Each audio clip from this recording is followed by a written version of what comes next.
Everyone, this is Kevin from thechesswebsite.com. Today we're going to be going over the Giuoco Piano, and this is actually the oldest recorded opening in chess, dating back to the early 16th century. It starts out similar to the Ruy Lopez, which we studied in our last video, but as you'll see, the lines are much different than a Ruy Lopez style of play. So we'll go ahead and get into it and talk about some of the things you may see in the Giuoco Piano. It starts out white pawn to e4, black responds pawn to e5, white develops his knight to f3, taking away center control here and attacking pawn on e5. Black continues his development, knight to c6, again attacking the center and defending his pawn. And white chooses to bring his bishop to c4. As you probably remember, in the Ruy Lopez, the bishop comes here to pin down the knight. In the Giuoco Piano, he actually moves it to c4, still eyeing down this weakness on f7, putting his bishop on this nice long diagonal. And here, black is going to bring his bishop out to c5, and this is actually the position that comes to the Giuoco Piano. And basically white has a lot of different options. The main objective here, as you can see for both sides, is to control the center. White's bishop and pawn are both attacking this d5 square. Eventually black would like to thrust his pawn forward to the d5 square, controlling. White also would like to bring his pawn in the middle. As you can see, black has two defenders on the d4 square, and right now white only has one defender. So the main line continues for white to add another defender to this d4 square for this thrust that he'll eventually want, is going to be pawn to c3.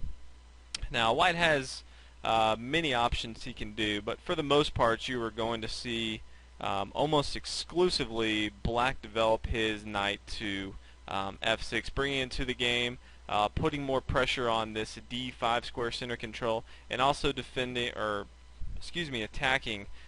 this e4 square. At the moment, we're going to go ahead and disregard this e4 square, and we're going to go ahead and continue the main line with our first thought, which is going to be to thrust forward with the d4 square. Obviously, before we said we only had one defender in the knight defending the d4 square, but now we've added this pawn here. So in this variation, we see black take with his pawn captures, and white captures with his pawn. And here brings a lot of different variations that you will see. For the most part, we're going to go ahead and just talk about some of the key concepts here. White has very good center control. He has both his pawns in the center. His knight and queen are both protecting this d4 square. Black has his minor pieces out trying to attack the center, kind of a modern style defense here. White has his bishop developed here, attacking this f7 square and also defending this d5 square in case black tries to thrust his pawn forward, which he eventually will to free his, even if he moves it to d6. He wants to free up this bishop here so he can get in the action. And both of these knights are attacking these pawns. Now, obviously you see that black can come in here and capture, and we will get into that. But one of the first things you will see here, since we are attacking black's bishop, is black first can't take this because we will take his bishop. A lot of times you'll see black come in and check the white king. And white really has two options here. The first one we're going to go over that can lead to a pretty interesting trap here is simply knight to c3. And a lot of times from here you will see black come in and basically put a pin. This knight here cannot move, and so black is going to come in now and take this pawn. Now eventually black would like to preserve his bishops and bring in and take this knight, and then bring his bishop and attack and fork both of the king and rook. So we're going to go ahead and castle king side. Now again, there are multiple variations, and we're going to go over a couple of those, but I'm just showing you some of the possibilities that can happen.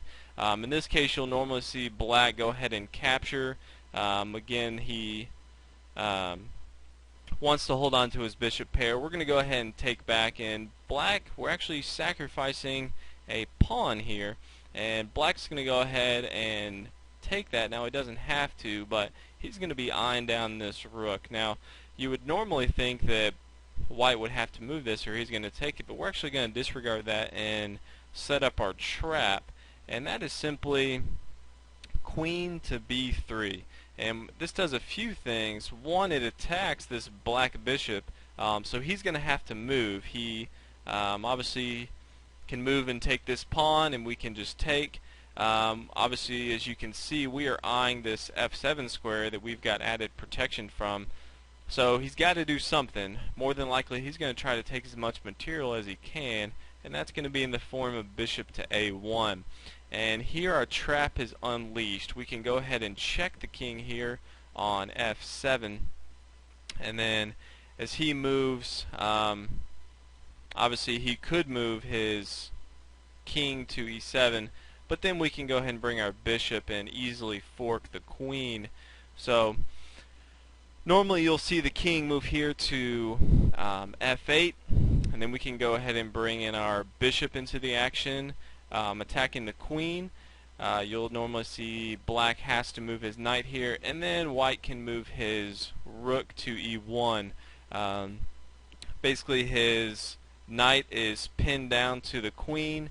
Eventually we can easily come in here. The king cannot move. He can't capture or he can't move either of these places. Eventually we will come in here and we will be able to take the queen. So keep that in mind. That is one very crazy variation that you may see, but a lot of those moves are I wouldn't say forced, but logical on both sides.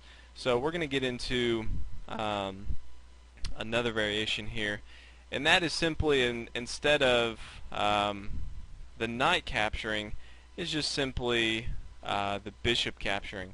And from this variation, white can go ahead and instead of taking here, he can go ahead and start moving forward, attacking the center here. He is gambited off this pawn and given it up. Now black is going to have to choose. Does he want to lose his knight, or does he want to lose this bishop here? More than likely he's going to sacrifice his knight and hold on to his bishop, since earlier on they are more powerful. So a lot of times you'll see him move back to f6, preserving this.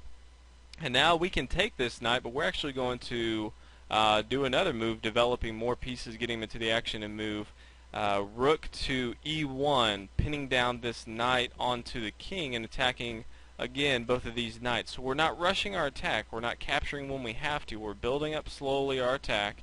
As you can see, we have given up a pawn to black. In exchange, we have great development. We've already castled. We have our bishop, and we have a nice pawn here on d5 attacking. We have our rook lined up on the e file that's open, attacking the king. So from here, black can choose which knight he's going to lose. More than likely he will move this one. You never want to have your king open on a file when it's captured. You'll lose a tempo here. So a lot of times black will just retreat this knight, and you'll see white come in and take. And from here, white has he's down material, but he's gained a lot of spatial advantage as far as all his pieces are almost developed. Black is kind of cramped back here. So white should have a very good game. And last, we are going to look at one more variation, and that's from the very beginning. And that is the Evans Gambit that you can play as white. And that simply is, again, our first instinct, we're going to want to play c3 and then d4, thrusting forward, getting that extra defender. And we know that once we play, more than likely they're going to develop their knight and give our pawn on e4 a little trouble. So we're going to go ahead and give up a pawn here to this bishop. Bishop will go ahead and take here, and then we can go ahead and thrust forward with c3, preparing for this d4 move, as bishop moves back, we're going to thrust forward with our d4 initiative. Obviously this knight is defending on c3. Now this is similar to before, but black no longer has this knight on f6. So as you can see here, we have great center control. We have a nice defense on this d4 square. Our knight is defending. Our bishop is on a nice square here, attacking the f7 square. So we have very good center control, good development, and we've sacrificed one pawn. So these are some of the things you may see in the Giuoco Piano. Hope you guys enjoyed, learned a lot. Check out the different videos, and please subscribe so you know when the new ones are coming out. Have a good one.